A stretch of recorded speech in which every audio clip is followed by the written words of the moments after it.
Stand by to initiate release sequencer. On my mark. 5. We're on express elevator to hell. Going down. 2. 1. Mark.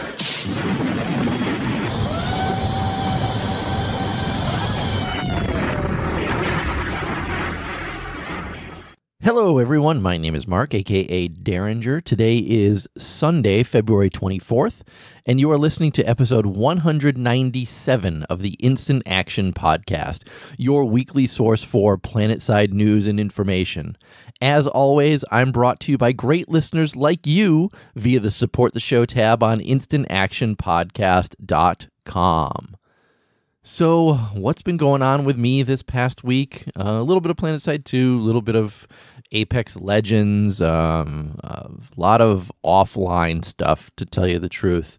Been a little bit of a busy week in the Derringer household this past week, and I definitely have not logged in as much as I wanted to play. But I'm going to remedy that this week. Yeah, unfortunately, I basically missed out on all of the double XP weekend this past weekend because I just had too much crap going on and stuff like that. But I'm gonna, like I said, I'm gonna remedy that this week and play a lot more Planetside 2. I'm starting to miss it by not playing as much. Like I said, I only played once this past week.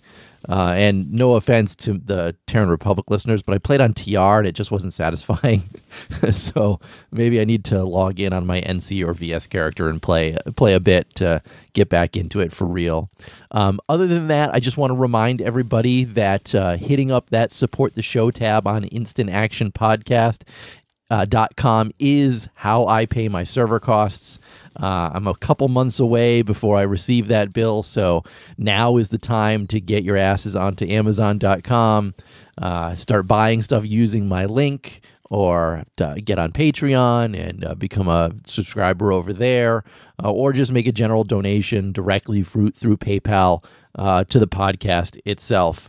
Like I said, my goal in this is to keep it cost neutral, and with your guys' help, primarily through that Amazon link, I seem to be able to do that every single year. But enough about that. What's in store for this week's show? Well, first, I'm going to start by clarifying the number one question I received last week, and that was regarding the Planetside Arena refunds, because we do have some more information now. After that, I have not one, but two Planetside 2 PTS updates to talk about, and I'm going to squeeze in a veteran's voice between them. And then finally this week, Paul was nice enough to give us a DirectX 11 update, and I'll go over what he revealed to us on that as well. So once again, strap in as we hot drop into another episode of the Instant Action Podcast.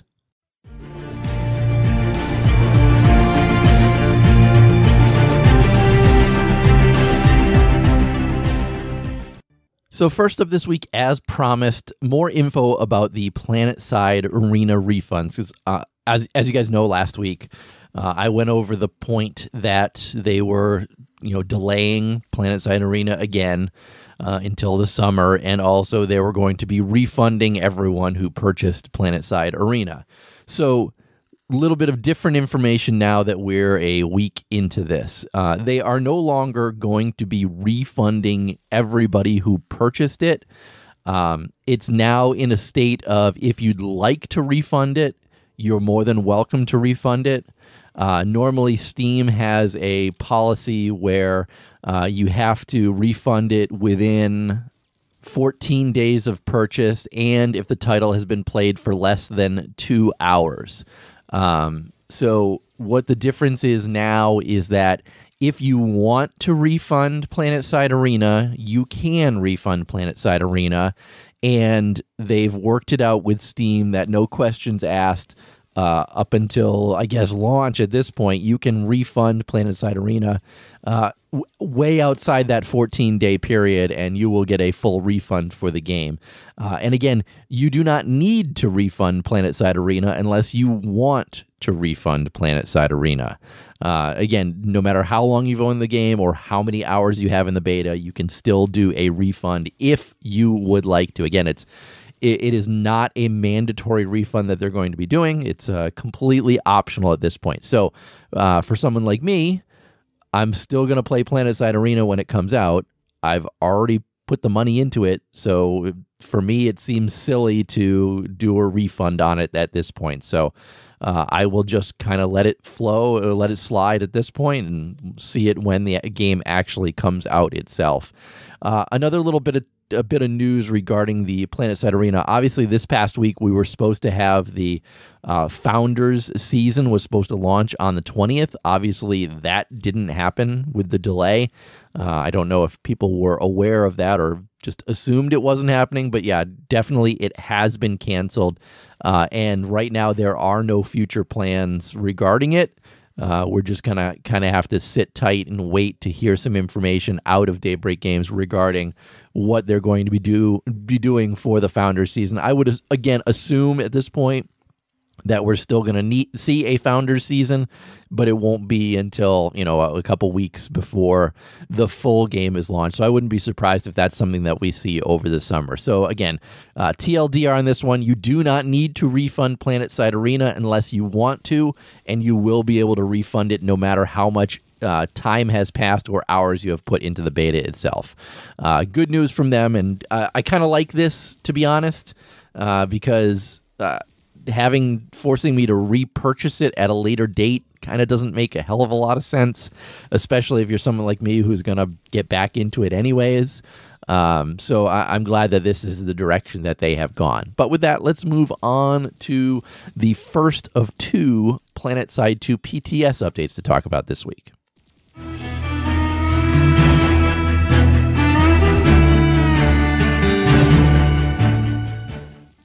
So the first PTS update dropped on February 19th. There were a few things regarding NS Operatives released. They changed the visuals of the default melee weapon, and if you're someone like me, I'm happy about that, because I was a little unhappy that they were using the model, or they were going to give everybody the knife that we got from going to SOE Live that very few people have, but they've redesigned it, and now the NS Commando, so it doesn't look anything like the one that we got from going to SOE Live. So I'm happy about that change. They also added an Araxium melee weapon available through the Force Recon Directive. The Long Rifles Directive Master Tier was changed from 5 to 4. Same thing for the launchers. And they also updated the vehicle Araxium trims to visually match infantry Araxium armors. Again, just small changes to the NS Operatives. And honestly, that default melee weapon one I'm the only one who's going to notice that change. So it means obviously nothing. The bigger things in this PTS update, though, have come to vehicles. And some people are already dubbing this the Reverse Combined Arms Initiative PTS update, because we definitely got some CIA reversals. So first, starting with the Prowler, Magrider, Vanguard, Lightning, Sunderer, and Ant, its tank shell resistance changed from 0 to -50. And the dev note on this states that while the original goal of increasing survivability for more casual or inexperienced players was well-intentioned, that's Combined Arms Initiative, tank versus tank combat became too much of a slugfest to be enjoyable for veterans. This change is a major swing back toward shorter tank versus tank time to kill values to bring back some of the tense, fast-paced gameplay, as well as some of the frustration that gameplay caused. We'll continue to pursue avenues for easing less experienced players into the tank game, but it will no longer come at the cost of this style of gameplay. Some impacts of these changes are listed below, and then we'll go into some of these other changes. So the shots to kill for a Magrider AP to Prowler from the front. It's now 4 to burning and 5 to kill. It used to be 6 and 7. Shots to kill the Magrider AP to Prowler from the rear. It's now 2 to burning, 3 to kill. It used to be 3 and 4. Shots to kill for the Magrider AP to a Lightning from the front. It's now 3 to burning and 4 to kill. It used to be 5 and 6. And finally, shots to kill for mag rider AP to lightning from the rear. It now only takes 2 to kill, where it used to take 3 to kill. So again, they're just using the mag rider AP as an example here. It should be pretty similar across all of them. So as you can see, time to kill on all of these, certainly a lot lower than it actually was, especially in the rear. Moving on to the Sunderer itself, the deployment shield got a slight change. So while the shield is active, the vehicle will no longer receive additional damage to tank shell resistance. And what it does is this nullifies the tank shell resistance adjustments above for deploy shield Sunderers whose shield is currently active. Next, they also made some changes to fire suppression, and this is for all vehicles. The healing has now been standardized for all ranks of the ability. So if you're a non-ESF, so anything else besides an ESF that has fire suppression, it is going to heal 15% of the vehicle's maximum health over 5 seconds, starting at rank 1. ESFs are now going to heal 25% of the vehicle's maximum health over 5 seconds, starting at rank 1. And the different ranks of this are actually going to reduce the cooldown only, and that's it. So, like I said, it's going to be 15 and 25% across the board. So, for all non-flash vehicles, the cooldown has now been reduced to 55, 50, 47, and 45 from rank 1 to rank 4. If you're in a flash, the cooldown has been reduced even more. It is now 30, 25, 22, and 20 seconds from ranks 1 to ranks 4. Also, for the Valkyrie, ESF, and the Flash, they fixed a bug where the vehicles would not extinguish a burning state if you were not below 16.66% health when activating the ability. Again, clearly, there used to be a bug regarding that and it has now been fixed. Also, for the Ant, they fixed a bug where these vehicles would not extinguish a burning state if you were not below 13% health when activating the ability. Now, the dev note regarding this is that most vehicles would heal 12% of their health over 5 seconds, with ESFs being the exception there. And they said while fire suppression doesn't necessarily need a boost in popularity, they felt that refining the values a bit made it more useful for players picking it up at lower levels. Also, they feel that while the Flash already has a ton of good utility options and not many players are taking fire suppression, the severely reduced cooldown should make it more usable for those who actually do take it over some of the other options. Next, they made some changes to the Gate Shield Diffuser for the Flash, Harasser, and Sunderer. When you activate it now, it prevents most types of collision damage. They also changed the duration so that it's 15 seconds at all ranks. And instead, they've changed it so the cooldown, it used to be 60 seconds at all ranks. As you rank this up from rank 1 to 4, it's gone to 55, 50, 47, and 45 seconds. So it's going to last 15 seconds no matter what, but your cooldown between uses is going to be lower. And the devs feel that this is just a fun little change to give it a bit more function from an early level. And open it up for some options for players who enjoy ramming other vehicles with it and want to survive being rammed by other vehicles. So this could be used as an offensive weapon at this point now, or also a defensive weapon if an enemy vehicle is coming at you. So kind of a little interesting gameplay regarding that. Next, moving on to the Liberator nose guns, and this is the Tank Buster and the Vector. They've changed it so that aiming with optics no longer allows you to swivel the turret. And the dev notes on this say that since the introduction of the spur-like swiveling optics, a common complaint has been the inability to maneuver the Liberator while aiming. They've taken this feedback along with the Liberator's newfound ability to obliterate larger aircraft with the Vector. It is factored into the decision that they have reverted that change.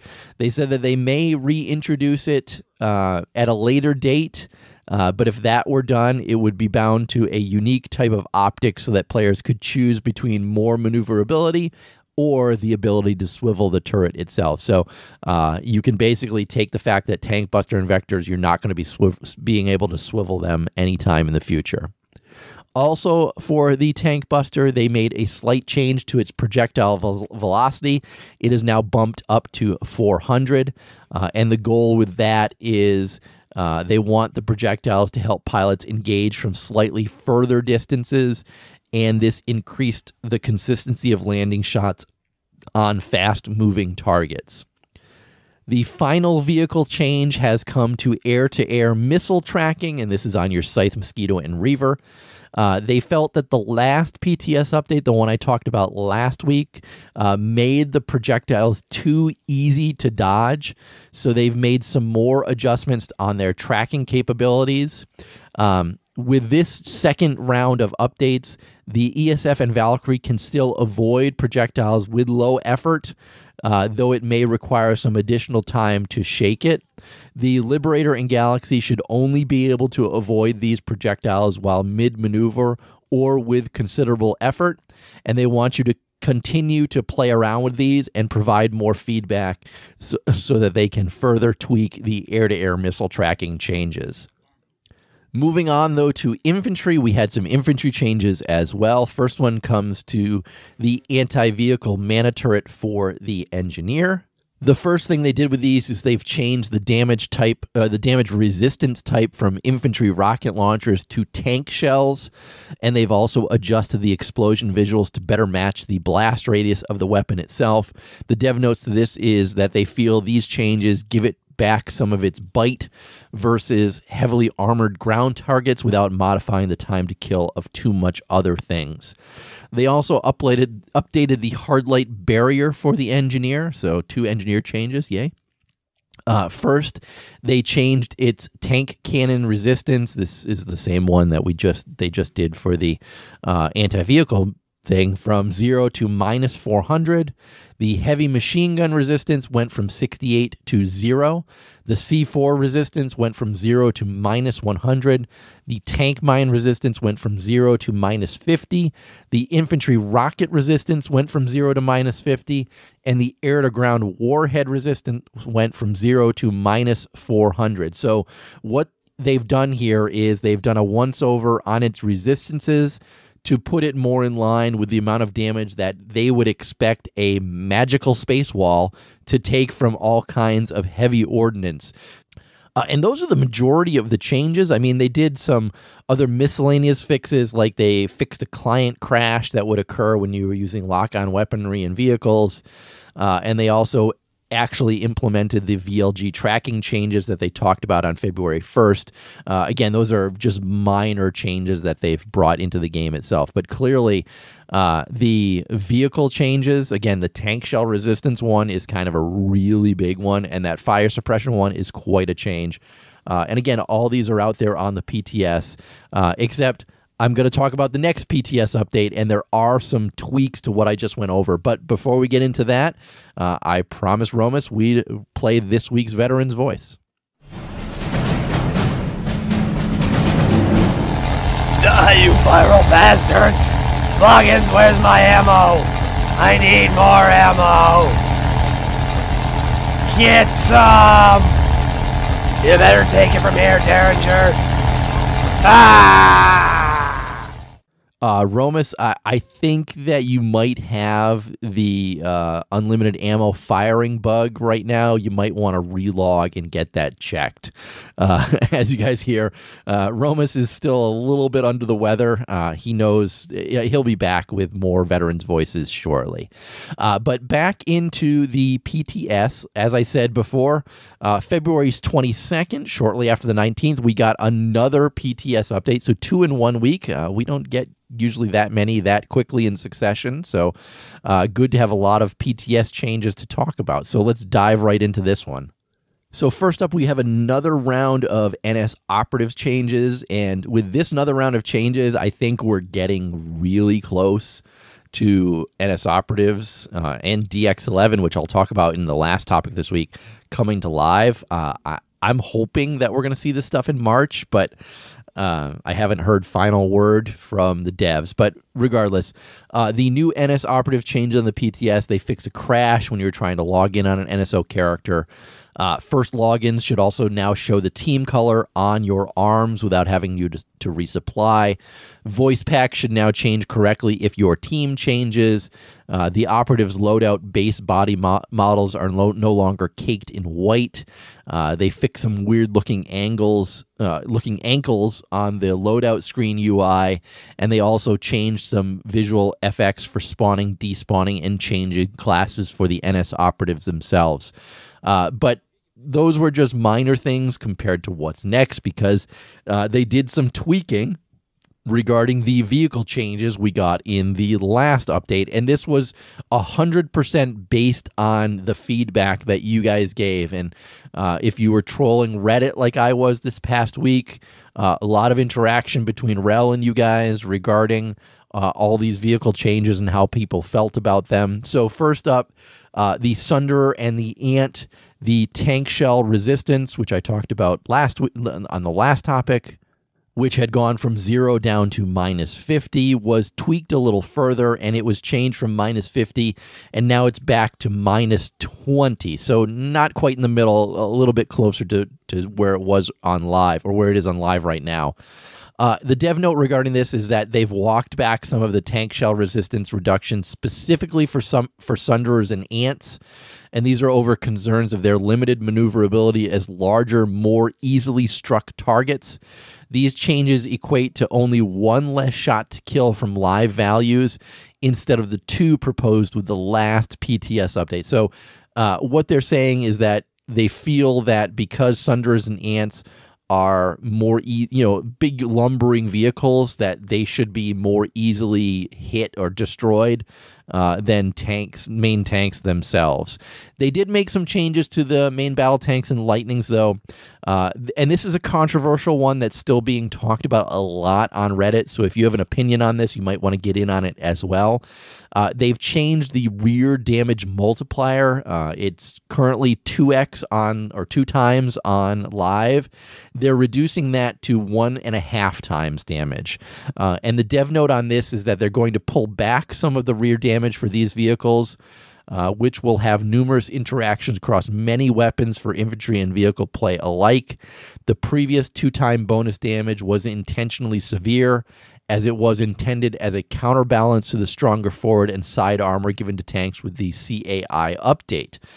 In function, players were too rarely able to take advantage of this benefit in common vehicle-to-vehicle situations, which contributed to feedback asking for return of more standardized damage values. So there's your reasoning for it going to 1.5 time multiplier for rear damage on main battle tanks and lightnings. Also, the Harasser got a similar tank shell resistance chain to the Sunderer and the Ants. It also went from -50 to -20, but the give back on this is that engineers in the rumble seat are now able to repair 50% of their normal repair per second value instead of 30%. So they're able to repair a little bit faster.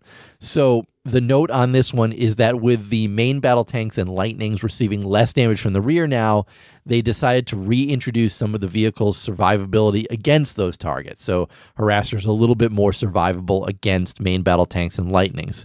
So what this change is going to do is increase the number of shots to kill for a composite armor Harasser by 1, and also prevents them from falling into a critical state as they normally would have without composite armor.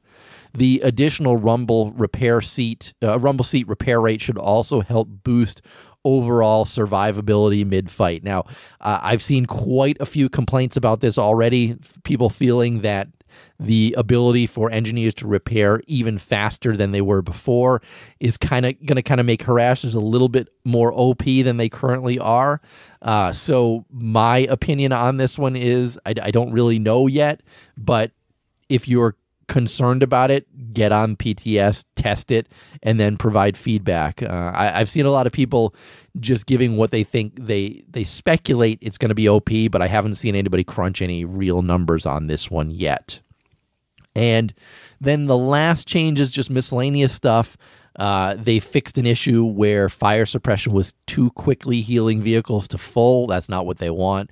And also, there was an issue where warp gates weren't blocking projectile collision from the outside, and that's been fixed, which is a good one because you don't want that one to come to live. So again, these are all just some other little updates to the previous one, a lot more vehicle changes.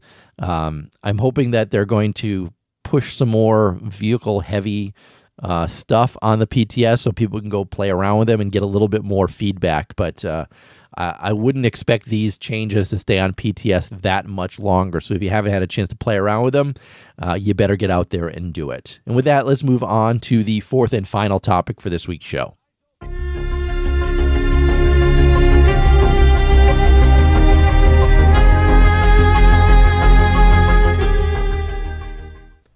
And as I alluded to earlier in the show, the last topic is the DirectX 11 port. We got an update from Paul on it this past week, and he posted this on Reddit, and I'm just going to read it out for you. And Paul says, "Hey all, I wanted to give you guys an update on how things are going with the DirectX 11 port. All of the relevant change lists have been integrated, and the core systems, this is Forge Light and game technology, have been updated. It's compiling, linking, and able to log in and jump around. We are working with our core technology team to fix all of the graphical issues that have manifested during this process, but this still marks a big milestone in bringing our next major update to our lovely players." And then he goes on to say, as you can see, there are still some visual issues, and he includes a link to an Imgur picture of basically the entire screen is black and white. It's not really alive. The current shot on PTS is it's all in color, but the background is all in black and white, and that's not what they are looking for. He goes on to write that, so there's a lot more going on behind the scenes than you might initially imagine. A lot has changed since the footage you saw on the last dev livestream. We've updated the DX11 codebase with 6 months of Planetside 2 game code. It was branched off an old version, you may recall. And then we've brought in all the changes that were done to DX11 in the Planetside Arena code. And finally, we've imported 3 years of DX11 and core engine work that was done on both H1Z1 and independently. A lot of that happened in big chunks, but I've individually integrated 222 change lists so far. Again, this includes a ton of improvements to the core Forge Light engine and supporting game technology that Daybreak has been working on over the last several years. He closes by saying, "We're working hard to bring you DX11, Nanite System Black Ops, and more as soon as possible to make Planetside 2 even better than ever. Thanks again for your patience, and we'll give you more information about the release date once we get closer." So again, listening to or reading what he has to say on this, I feel like they're getting really close. And I feel also with the various NS Operatives polish that they're pushing out on the PTS right now, we're getting close. I'm really hoping that we're looking at a March release. Obviously for me, and I don't want to call it the failure of Planetside Arena because it's not really a failure. They've just delayed, but there's no better word for it. But the failure of Planetside Arena to launch in March like they wanted to, I think makes NS Operatives and the DirectX 11 update to Planetside 2 more important than it has ever been. So again, I want them to take their time and make sure that this is done 100% right. But at the same time, I want this stuff on live ASAP. I want to play my NS Operatives character a lot. I really want to play it on live. So the sooner that gets on, the happier I will be. But with that, let's wrap up this week's show and move on to housekeeping. Housekeeping. Housekeeping. Come back later, please. Housekeeping? Not now. Housekeeping? Go away. I coming anyway?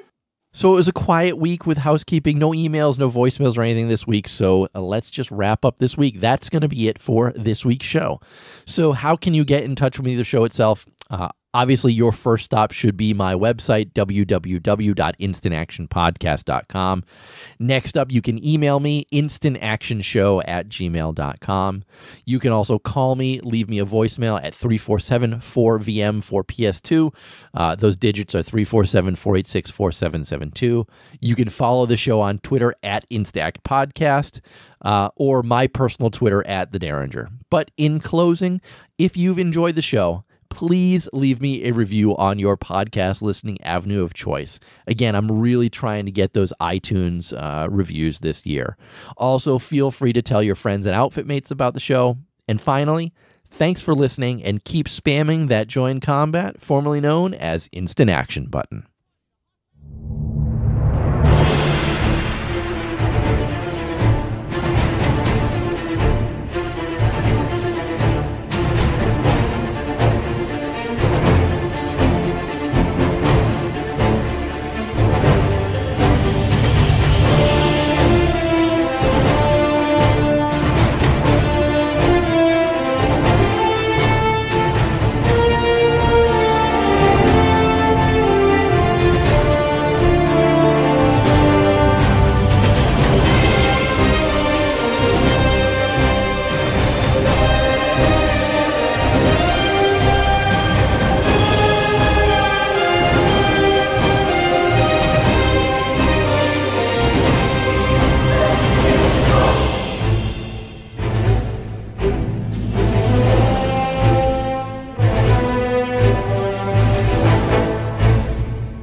Get your arms combined.